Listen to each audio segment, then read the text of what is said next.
Hey guys, this is a video about why you shouldn't rub your eyes. From the personal experience of a keratoconus patient, I feel this is something that should be talked about a lot. And sure, like rubbing your eyes might feel good, but like there are many consequences to it, especially for young teens and young adults. So first off, you probably don't want to end up like me, because this is the product of someone whose family members have had keratoconus, and I rub my eyes because of my allergies and my dry eyes, and that ended up in me having to get a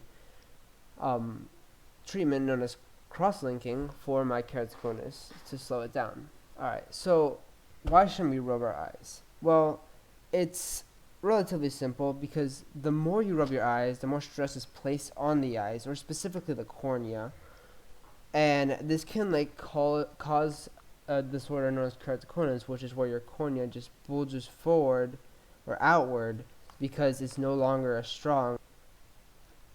What is keratoconus? Well, if it's just a progressive eye disorder where the cornea just continues to bulge out further and further, which just continuously distorts the person's vision, and if it's not caught early enough, it can severely visually impair someone.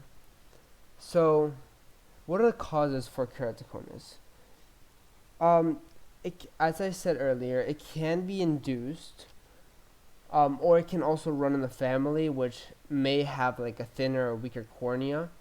But to make sure keratoconus doesn't happen as strong as it can happen, you must not rub your eyes, because rubbing your eyes can severely aggravate the cornea. And especially for those that have allergies and dry eyes from using computers a lot, have a greater risk of rubbing their eyes, which can lead to having a greater risk of keratoconus. You're most likely to find keratoconus in a combination of all of these.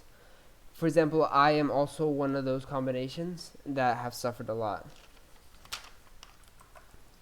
So teens and keratoconus, this is my main kind of point and topic here, and it's really because these teens, middle schoolers and high schoolers, and young adults in like college, are most likely to suffer from keratoconus, or like the quick period of growth of keratoconus due to the fact that they are all growing.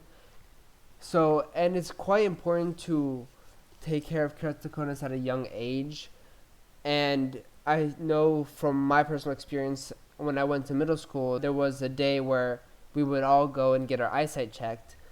But something I didn't know back then was obviously anything about keratoconus. I only found that out not until 8th grade, when it was already happening in 7th grade, when I did have that meeting with the nurse. And because they didn't ask me any questions about, or they probably just simply didn't know, but didn't ask me any questions about how much I rubbed my eyes were dry, that I had strong allergies, which all could have helped identify a possibility of having keratoconus, which I think is going to become even more prone in students with the increases of technology, which I will talk about later as well. So what does a person with keratoconus see? It's kind of simple, not very well.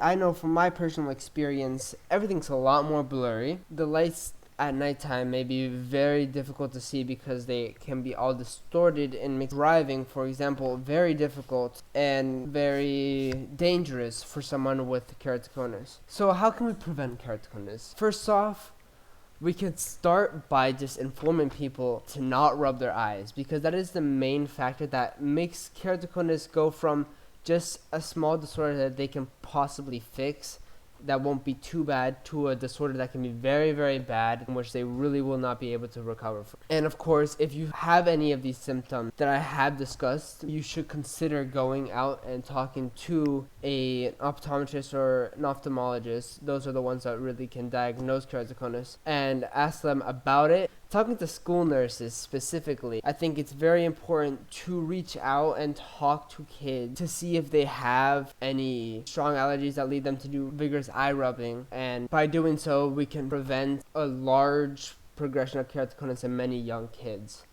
So here's my prediction for the future. Keratoconus will continue to become more prominent, in my personal opinion, mainly due to the fact that screens like technology will cause a lot more dry eyes. Just concentrating on a single screen leads me to blink much less, which causes my eyes to literally dry out. And I suffer from dry eyes, and I know many other people do, and dry eyes may lead to vigorous eye rubbing as well. And that can be a serious problem for young kids, which now that everything is kind of based on technology, nothing wrong with technology, I love it. I'm going into electrical and computer engineering college as well as biomedical engineering, and I feel like it's important, but we do have to keep in mind that with every good thing there are risks, and this is a very important thing to keep in mind. So yeah, thank you so much. I hope you really learned a lot from this quick video. Just don't rub your eyes, alright guys? Here's my blog and my Instagram, and feel free to ask questions in the comments as well. I would love to hear stories from everyone else. Bye-bye.